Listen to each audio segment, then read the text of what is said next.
G'day guys, and welcome back to another episode of Cranked Automotive. So we're starting a new series. I'm going to play Commodore. I love playing Commodore. Now, what we have here is a 1983 VH Commodore. It's an SLX model, so it's got a few extra chrome bits and stuff around it, and it's the model under the SLE. So these things are getting pretty hard to find in good condition these days. So, but yeah, this thing has been professionally restored and professionally painted,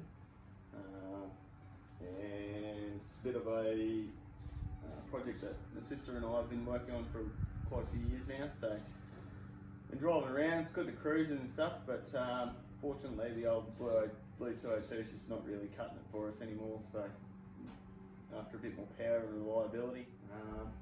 But first we'll do a bit of a walk around and give you a look at the tidy old girl. Oh, the boss is bloody working hard, as you can see. So, like I said in my previous videos, guys, I'm not a painter or a panel beater or anything like that. I just do a lot of the mechanical work and don't mind that, but yeah, this is the old girl. It's midnight blue, I think it is. And tell you what, even though this thing's a bit dusty and dirty, geez, it comes up nice. It's a gorgeous old car. So yeah, as you can see, the SLX has got the strips above the tail lights and stuff, and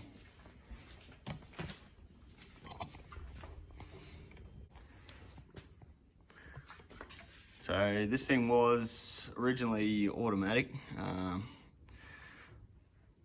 I just converted it to manual for a bit more fun and drivability, I guess.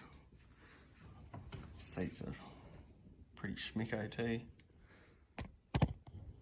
So we are the second owner of this car. Was deceased estate when we picked it up. It was originally white, but yeah, no, it's pretty tidy. Jazz should be here soon anyway. She'll talk you through it. She knows all the paint things.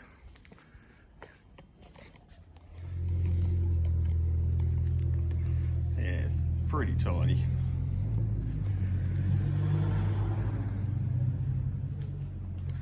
I'll have a bit of a look under the bonnet.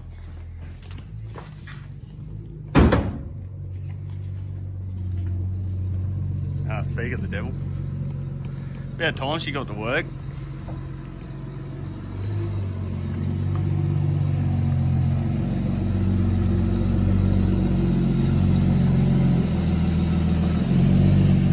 Look at this thing. Yeah, right, eh?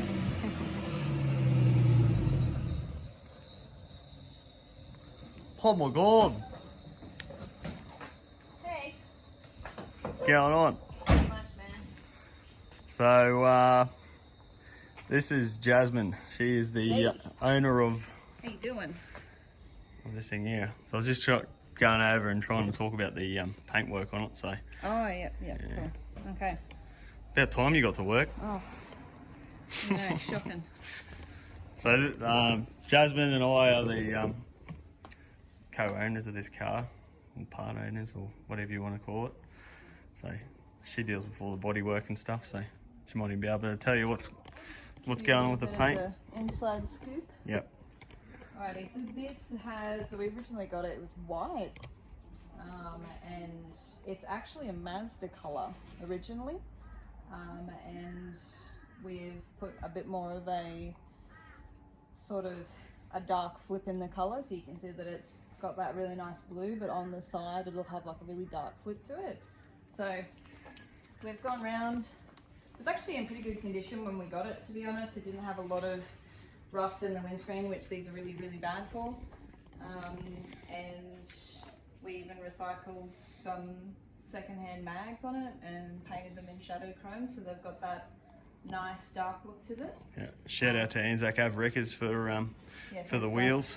Cheers. Yeah, so, we got it, and it's got that really nice blue, but on the side it'll have like a really dark flip to it. So we've gone round. It was actually in pretty good condition when we got it, to be honest. It didn't have a lot of rust in the windscreen, which these are really, really bad for. And we even recycled some secondhand mags on it and painted them in shadow chrome, so they've got that nice dark look to it. Yeah, the wheels. We didn't have to do too much rust-wise to it. There was a little bit on the right-hand rear quarter, cut a bit of rust out of it, and the usual boot floor where the spare wheel sits usually rust out, so we did a bit around there as well. It's had all the engine bay painted, all inside the boot, and obviously all like minor dents and stuff like that.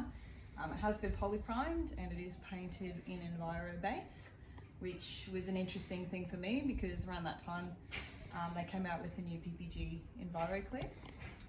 So I was sort of looking at how well it was going to hold up over the years, and it's probably been maybe 3 or 4 years now, right? Yeah. Yeah, about 3 or 4 years, and it's still got that really juicy sort of wet look to it, so it held up really nice in the new clear that they came out with. It's a bit hard when it's dusty though. Yeah, it's been sitting in the shed for a minute, so Yeah. so that's about it. So what do you reckon? We'll show them what we're going to put in today. Yeah, I reckon. Sweet. And this is the engine that we're going to put into the old VH. So what I've got here is a RB30 out of a VL Commodore. Now you guys have probably noticed that there's something quite different to this. Doesn't have a distributor on it, and sort of just doing a bit of a prototype at the moment, so it'll be quite interesting. But I reckon we'll get it to work pretty well. But yeah, I picked up this VL, or the parts car of mine, pulled the engine out of it, pulled the engine down and everything, got rid of all the sludge, had to replace the oil pump, got the head all cleaned up, surfaced, crack tested and everything. This head has been repaired before. You'll find it's quite common underneath the cam, you'll see the cylinder head crack through there. So yeah, done that, new gasket. Not really after massive power, just after a little bit of fun and a bit more reliability than the other 202. So I've got a China GT35 turbo. So pretty much it's pretty much a China direct replacement for a BABF Falcon. And I've got the King of Wawa V-band dump flange. So I've used it on another project of mine, and it actually seems to work pretty good. Yeah, standard VL turbo manifold, just with the spacer plate to adapt the turbo and set it down a little bit so it clears the block, sort of thing. Raceworks fittings, get because it's a Series 2 block, it's got the holes for the oil feed and oil drain and water feed and that. So. And as you probably noticed, the wiring is a little bit different on this one. So I know it's a bit out there, but I'm going to try and run this motor off a standalone BF Falcon computer and loom that I've made myself. Can do all the programming that on the Falcon PCMs as well, so it comes in handy. So it's going to be a little bit of trial and error, but I reckon we can pull it off. So be quite different. And just got a Raceworks RB30 rail with Falcon injectors in it too. So and a adjustable fuel pressure regulator. Waiting for the plenum to come back. It's a forward-facing plenum. I'm also getting that made to run the BABF throttle body. So that's a must-have. Obviously you've got to have the fly-by-wire pedal. For the PCM to run the engine correctly. So it's just a bit of a cheaper alternative than going to Haltech or a Link. And I just like to be different and try and get a bit creative with my work. So we'll see how we go. But yeah, so we'll start ripping the old 202 out. We'll see how we go. It's a little bit dark in the shed, and but yeah, we'll try and get the filming good where we can. See how we go.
Alright.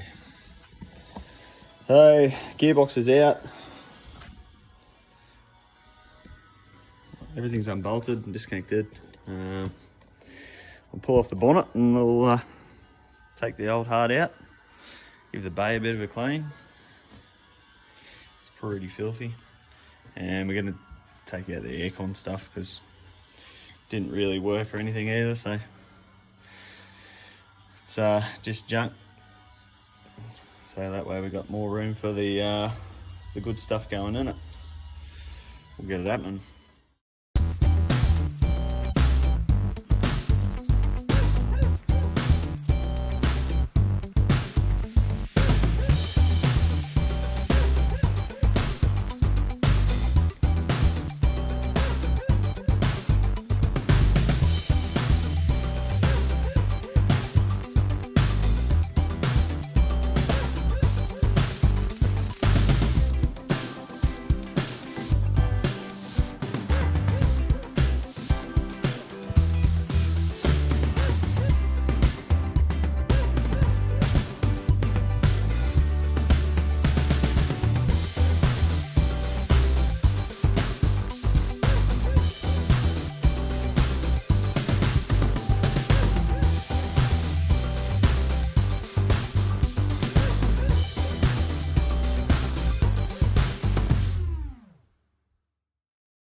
And the old clunker's out. So I'm just gonna pressure clean it up a bit, make it look a little bit presentable, but I'll sell it as is. So if anyone wants to buy a cheap 202, let me know. Still runs, it's fine, but it's just not powerful enough. And I'll push the car out, pressure clean the bay, get rid of that exhaust and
so that'll do it for this episode, guys. Got the engine bay all nice and tidy now, just gave it a bit of a clean up. Probably still do a little bit of fiddling around just to tidy up a few other things to make it look nice and tidy for when the new engine goes in. Next episode we'll go through a bit more detail about the RB30 that we're putting in it. Should be a bit of fun, that's for sure. And hopefully Jasmine's been enjoying swinging spanners because she doesn't usually do too much of it. Yeah, it's been really good. So yeah, should be good. If you haven't already, like and subscribe. If you have any feedback or any comments or anything, or want to ask me a question, just leave it in the comment section below. But until then, we'll see you next time. Thanks for watching.